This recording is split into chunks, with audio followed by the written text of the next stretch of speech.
ስሜ ማክዳት አዲስ ይባላል። ውጭ ወጥቼ የቤተሰቤን ህይወት ለመቀየር ነበር ፍላጎት። ወደ ውጭ የሚወስደኝ ኤጀንሲ ህግ አልነበር። ላይኩን ካሜራውን ዞር አድርገው። የኔት ካልተረጋጋሽ ትንሽ ቆየት ብለሽ ማለት ትችላለሽ። ይቅርታ። ተረጋግተሽ መቀጠል ትችላለሽ። አይ በኋላ እንደሚፈጠር ስለማለቅ አሁን ምስክርነት መስጠት ፈልጋለሁ። ድጋሚ ልትቀርጸኝ ትችላለህ? በጣም ጥሩ። እንደዛ ከሆነ ዳድ ካሜራውን አስተካክለው ቀጥይ። ቤተሰቤ ተዳደርበት የነበረውን መሬት ሽጠው ነበር ለደላላ የከፈሉት። ልጄ ትለወጣለች በሚል ተስፋ ነበር ገንዘባቸውን ሁሉ ለደላላ የሰጡት። ደላሎቹ ግን ከነሱ ይሸጡኝ።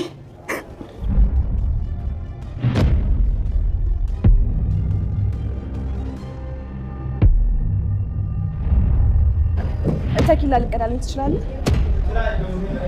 የኔንም ተኪላ አድርገው እስኪ።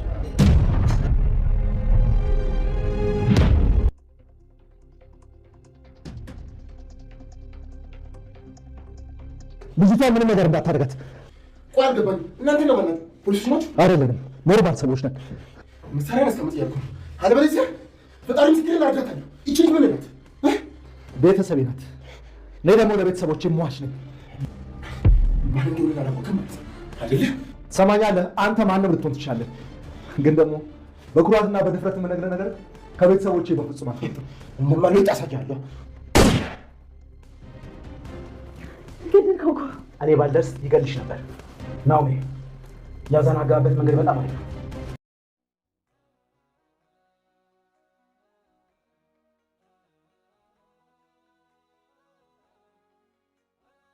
አምራን ለአቶ ላይኩን ቤተሰብ ስትል ራሷን ህይወቷን አሳልፋ ሰጥታ የሰርግ ቀጠሯንም አራዝማ ለቤተሰቡ ትልቅ ታሪክ የማይረሳ የቤተሰብ ልክ ሚዛን የሌለውን ውለታ ከፈለችላቸው። የአቶ ላይኩን ቤተሰብ በእርግጥም እንደ ልጅ የተቀበሏት ቢሆንም አሁን የሰራችው ስራ ግን በጭራሽ አይረሴ መሆኑ ተነግሯል። አቶ ላይኩንና ወይዘሮ ዝናሽንም አስደምሟል። አሁን በጭራሽ ወደዚህ ቡድን አትቀላቀይም ቢላትም እሷ ግን ሴትነቷን ተጠቅማ አቶ ተፈራን አጥምደዋለች። አቶ ተፈራ ምራቁን ይወጣል የማይበላው የታየ ሁሉ የሚበላ መስሎት ሲምባ አሁንም በድጋሚ የአንድ ሰው ነፍስ የጠፋበት ቢሆንም ግን ደግሞ ከብዙ ሴቶች መካከል እድለኛ የሆነችው አንድ ሴት ተርፋለች። እሷም ነገ የሚፈጠረውን ስለማላቅ ዛሬ ቃሌን መስጠት ይኖርብኛል በሚል ቃሏን ተቀብለዋታል። ይቻውም ልጅ እንዳለችው ከሆነ እንግዲህ እኛ የምንመጣው ለደላላ በጣም ብዙ ብር ከፍለን በዛ ላይ ደግሞ የቤተሰቦቻችን ሀብት ንብረት አሽጠን ልጆቻችን ከሀገር ወጥተው ያልፍልናል ተብለን በተስፋ ብንላክም ግን ደግሞ አሁን ያለንበት ሁኔታ ለህይወታችንም አስጊ ነው ስትል ቃሏን ሰጥታለች። ወይዘሮ ዝናሽና ኑሐሚን በጭራሽ ባካችሁ ከዚህ ሰው ጋር አትፋለሙ ቢባልም ግን ደግሞ አሁን ወደ ፊልማው ገብተውበታል። አቶ ተፈራ የላይኩንን ቤተሰብ አንድ በአንድ አጠፋለሁም ሲል ተነስቷል። ግን ይሳካላት ይሆን ወይስ ምን ሊፈጠር ይችላል? የኑሐሚን የአምራን ሰርግ በመራዘሙስ በፋኑኤልና በአምራን መካከልስ ምን ሊፈጠር ይችል ይሆን? ሰላም ጤና ይስጥልን ውድና የተወደዳችሁ እንደምን አላችሁ? በያላችሁበት የዓለም ዳርቻ ሰላማችሁ በዘት ተተረፍ ይበልልን እያልን መተናል። በቅንነት ላይክ፣ ሼር፣ ሰብስክራይብ እያረጋችሁ ቤተሰብ አድርጉን። ከዚህ በፊት እንደተመለከትነው የአቶ ላይኩን ቤተሰብ ትጥቁን አዘጋጅቶ ወደ አቶ ተፈራ ቤት ለመሄድ ወስነው ነበር ማለት ነው። በዚህም ጊዜ እንዳሰቡት እንግዲህ ዝግጅታቸውን አጠናቀው ሲጨርሱ ግን አቶ ላይኩን ተቀላቅሏል ማለት ነው። እኔ ላይኩን ያደግኩት ወታደር ቤት ነው፣ ስለዚህ ለዚህ ለአንድ ጅብ አላንስም ብሏል። እናም እንግዲህ እባክህ አንተ ለቤተሰቡ ታስፈልጋለህ ቢባልም ግን ደግሞ አቶ ላይኩን ከናንተ የተሻልኩት እኔ ነኝ፣ እንዲሁም ለእኔ ጉዳዩን ተውልኝ ብሏል ሲምባ በጭራሽ ለዚህ ሰው እኔ አላንስምና እኔ ራሴ ገብቼ በዲል ሁሉንም ነገር አጠናቅቄ እወጣለሁ ብሎ ነበር። ግን ደግሞ አቶ ላይኩን አንድነታችን ብርታታችን፣ መከፋፈላችን ደግሞ የውድቀታችን መንስኤ ሊሆን ስለሚችል አንድነታችንን ነው ማጠንከር ያለብን። ከሆነ አይቀር ግን ወጣቶቹ ምንም የማያውቁት ቢቀሩ ይሻላል ተብሎ ነበር። ግን ደግሞ ወጣቶቹ ወደፊት ነው እንጂ ወደ ኋላ የሚባል ነገር የለም።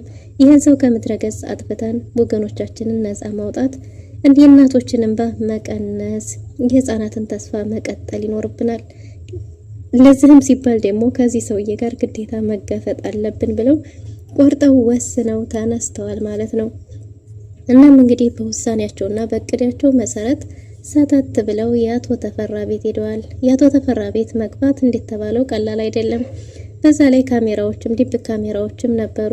ግን ደግሞ እነሱ ገብተው ሴቶቹን የማዳን ስራን እንጂ በጭራሽ የካሜራው ጉዳይ አልተውስ አላላቸውም። አቶ ተፈራ ክንዴ ፈርጣማ ሊጠብቁ ይችላሉ ጉልበተኞች ያላቸውን ወጣቶች በየበሩ ላይ አቁሟል። እንዴት ተባለውም ለመግባት ቀላል አልነበረም። አንድ መጥፎ አጋጣሚዎችም ገጥሟቸዋል። የመጀመሪያው የዳግም መያዝ ሲሆን ሁለተኛው ደግሞ ልጅቷም ያለችበት እንደዚሁ መጥፎ ክስተቶች ተፈጥረዋል። ግን ደግሞ አንድ በመሆናቸው ሁሉንም በድል አጠናቀዋቸዋል ማለት ነው። እና ግን የተረፈችው አንድ ልጅ ብቻ ነበረች። እሷም ሁሉንም ወስደዋቸዋል፣ እኔም ተረኛ ነበርኩኝ ብላለች። እንግዲህ ናሆም ወደዛ ክፍል በገባ ጊዜ አንተ ማነህ? ፖሊስ ነህ ወይ? ይችን ልጅ እንዳልገላት ከፈለክ ሽጉጥህን አውርድ ነበር። እንግዲህ ናሆም እንደስከዛሬው ስሜታዊ መሆኑ ቀርቶ በሲስተምና በማዘናጋት ሌላ ተጨማሪ ኃይል እንዲመጣለት አድርጓል። በዚህን ጊዜ እንግዲህ ሲምባ ተኩሶ ገሎታል ማለት ነው። ልጇ አንገቷን ይዟት ስለነበረ በመሞቱ ብትደናገጥም ግን ደግሞ ነፃ ወጣለች። ገደልከው ባለችው ጊዜ እኔ ባልመጣ አንቺ ሟች ነበርሽ፣ ስለዚህ እሱን ታይና አሁን እንውጣ ብለው ልጃቸው የነበረችውን አንዷን ልጅ ይዘው ወጥተዋል። ሌሎች ሴቶችስ በተባለች ጊዜ ብዙ ሴቶች እንደነበሩና ሁሉም እንደሄዱም ተናግራለች። እንግዲህ ለሷ እንደደረሱላትና እሷ እንደተረፈች ነግረዋት ከዛ ድምጻቸውን አጥፍተው ወጥተዋል። ከዛ እነሱ በወጡበት ቅጽበት እንግዲህ አቶ ተፈራ መቶ ቤት አሉ የተባሉትን ጉልበተኞቹን እንዴት እደፈራለሁ እያለ ነበር። እነሱም በርከት ያለ ኃይል እንደነበራቸው ተናግረዋል። ማን ሊደፍረኝ ይችላል? ሲምባ ሊሆን ይችላል በሚል ጊዜ እንግዲህ ካሜራቸውን በሚያጣሩ ሰዓት ግን አቶ ለይኩን እንዳለበትም አውቋል። ስለዚህ አቶ ተፈራ በቀልም በትኩሱ ነውና አሁኑኑ የአቶ ተፈራን ቤተሰብ አንድ በአንድ ጨርሰን የመጨረሻው እሱ ሊሆን ይችላል፣ ስለዚህ እንደዛ ማድረግ አለብን የሚል ሌላ እቅድ እያቀዱ ይገኛሉ ማለት ነው። በዚህ እቅዳቸው እንግዲህ ቢሳካላቸውም ባይሳካላቸውም አቶ ተፈራ እሳት ለብሶ እሳት ጎርሶ እንግዲህ መሆን ያለበትን አንድ በአንድ ተናግሮ ጨርሷል። የመጨረሻው የሚሆነው ማስፈራሪያውና ለሚመጣው ነገር ማስጠንቀቂያው ወደ አቶ ለይኩን ማድረስ ነበር። ግን ደግሞ አቶ ለይኩን ይሄ ሁሉ ርቀት የሄዱት ምንድነው? ህዝብ ይፍረደን፣ እውነታውን እንግዲህ ዳኝነቱን ለህዝብ በሚል ጉዳዩን ወደ ሶሻል ሚዲያ ለማውጣት ሲባል ጉዳዩ ወደ ሶሻል ሚዲያ እንዲወጣ ደግሞ ግዴታ መረጃ ስለሚያስፈልጋቸው ነበር። እነዚህን ሴቶች አድነው ያለቁት አልቀዋልና ወደፊት ለሚመጡት ደግሞ ነፃ መውጣት አለባቸው በሚል እነዚህን ሴቶች ነፃ ለማውጣት እየታገሉ ያሉት። እንግዲህ በትግላቸው መሰረት የመጀመሪያዋ ሴት ነፃ ወጣለች። ወይዘሮ ዝናሽና ኑሐሚንም እጅግ በጣም ተጨንቀዋል። ያንዳቸውም ስልክ እየሰራ አይደለም። ምክንያቱም ሁላቸውም እንግዲህ ከሴቶቹ ደብቀው የተቻላቸውን እያደረጉ ይገኛሉ። ስለዚህ ወይዘሮ ዝናሽና ኑሐሚን እጅግ በጣም ተጨንቀዋል። ኑሐሚን አምራንን ለማግኘት አምራን ወደ ያለችበት ቦታ ተቀጣጥረው ከአምራን ጋር ተገናኝተው ነበር እና ኑሐሚን እንግዲህ የሰርጉ ጉዳይ ያለበትን ሁኔታ ከጠየቀቻት በኋላ ያለንበት ሁኔታ ጥሩ ስላልሆነ ነው፣ ቤተሰቡ ችግር ላይ ነው ብላት ነበር። እናም በዚህን ጊዜ እንግዲህ ቤተሰቡ ያለበትን ችግር አምራን በሰማች ጊዜ ይሄ ማለት የኔ ሰርግ መራዘም ይኖርበታል እያለች ነው። እንደዛ በጭራሽ መሆን የለበትም ብላ ነበር። ግን ደግሞ እንግዲህ ኑሐሚን እኔ እኮ እንደዛ እንድታስቢ ሳይሆን ያው ያለ በዚህ ሁኔታ ላይ ስለሆነ እንጂ ረስተንሽ አይደለም ለማለት ነው ብላት ነበር። ግን ደግሞ አምራን ቤተሰብ የሌለበት ሰርግ አይደምቅም፣ እኔ የወይዘሮ ዝናሽንና የአቶ ለይኩንን ጉልበት ስሜ የማልወጣ ከሆነ በጭራሽ ይቅርብኝ፣ ደስታው ይቅርብኝ፣ ያለ እነሱ ደስታ የለኝም፣ ያለ ቤተሰብ ደስታ የለኝም እና ይሄ ሰርግ ግዴታ መራዘም አለበት የሚል ከባድ ውሳኔ ወስናለች። ኑሐሚንም እባክሽ ይህን ውሳኔ ብቻሽን የምትወስኙ አይደለም ብትላትም አይ ጭራሽ ሊቀር ይችላል እንጂ ከዚህ በኋላ በዚህ ሁኔታ ላይ ቤተሰብ እያለ እኔ የምደግሰው ሰርግ አንዳችም የለኝም ብላ በውሳኔዋ ጸንታለች። ኑሐሚን እርጉን ነፍሰ ጡር እንደሆነች ስትነግራት ይሄ የኑሐሚን እርግዝና ቤተሰቡን ያስደሰተ ለቤተሰቡ ትልቅ ብስራት ደስታ ቢሆንም ግን ደግሞ አቶ ተፈራ በጎን ደስታቸውን እያጨለመው እንግዲህ ደስታቸውን በቅጡ ማጣጣም አልቻሉም። አቶ ተሰማም ተሽሎት ወደ ቤት ተመልሷል። አቶ ተሰማ ወደ ቤት በተመለሰ ጊዜ ኤሚና ኤርሚ ወደ ቤት ያመጡት ቢሆንም ግን ደግሞ ቤቱ ቀዝቅዞ የአንድም ሰው ድምፅ አልነበረም። በዚህን ጊዜ ወይዘሮ ዝናሽን ጠይቋት ነበር። ያሉበት ሁኔታ ያው ከነሱ ቢደብቁም ግን ደግሞ ከአቶ ተፈራ ጋር እየተጋጩ ይመስለኛል የሚል ሀሳብ አንስታ ነበር። ግን ደግሞ አቶ ተሰማም ቢሆን አሁንም ቢሆን በውሳኔው እንደጸና ነው። እሱ የተተኮሰበት ቢሆንም ግን ደግሞ አሁንም ቢሆን ለቤተሰቡ ሲባል ግዴታ ከዚህ ሰው ጋር መፋለም አለብን። እኔም ቢሆን ህይወቴንም አሳልፌም ቢሆን እሰጣለሁ እንጂ በጭራሽ ወደ ኋላ የሚባል ነገር የለም ብሏል። እንዴ ጭራሽ እነሱን አንተ ትመልስልናለህ ስንል አንተ ጭራሽ ትብሳለህ እንዴ የሚል ሀሳብ ወይዘሮ ዝናሽ ብታነሳም ግን ደግሞ አቶ ተሰማ በጭራሽ ይሄ ነገር የኛ ህይወትን ቢሆን ተገብሮ ለቀጣው ትውልድ ነጻ እስካላወጣን ድረስ በዚሁ ከቀጠለ የሀገርም ሆነ የወገኖቻችን የእናቶች የህፃናቶች ጠንቅ ናቸው።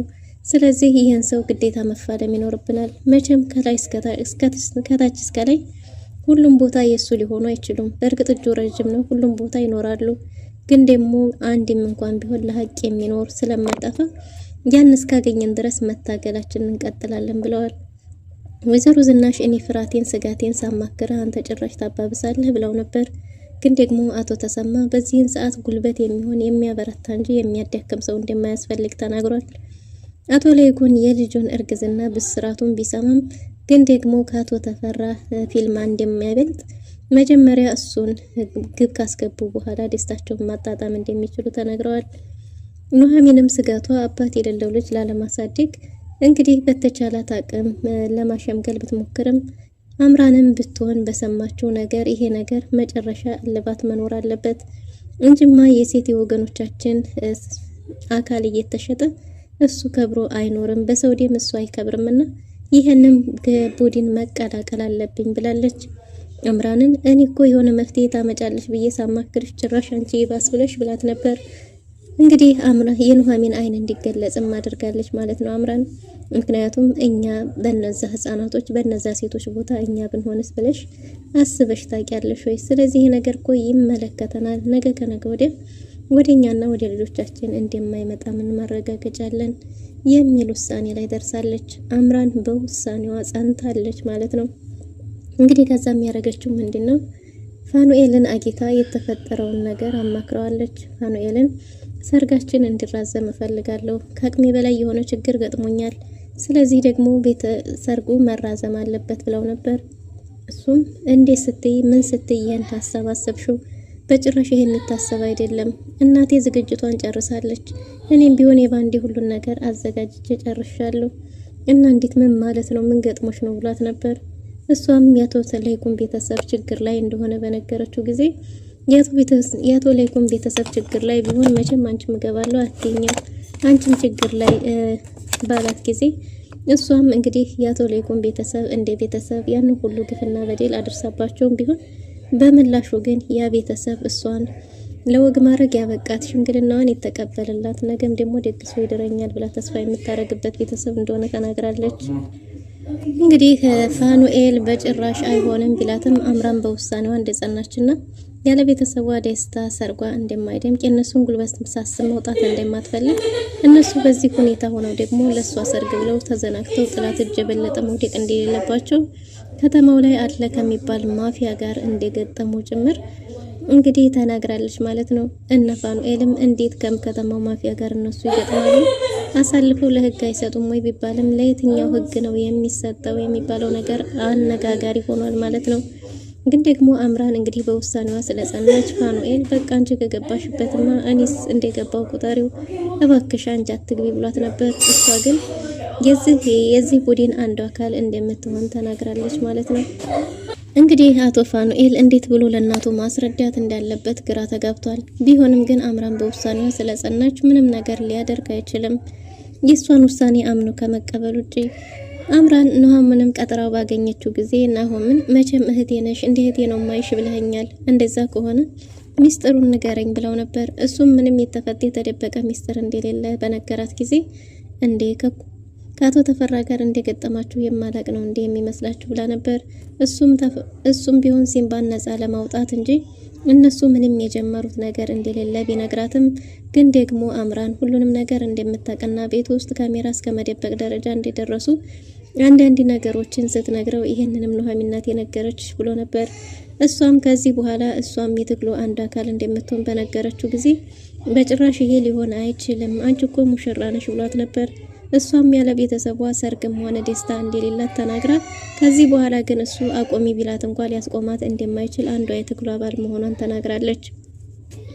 አቶ ተሰማም ቢሆን እባካችሁ በማስፈልገው ነገር አሳውቁኝ፣ መታገል አለብን የሚል ውሳኔ ላይ ደርሰዋል። በሌላ በኩል ተፈራ ደውሏል። ተፈራ ደውሎ እንግዲህ አቶ ለይኩንን ለማስፈራራት ሞክሯል። አቶ ለይኩን በጭራሽ ሊፈራው እንደማይችልም ነግሮታል ማለት ነው።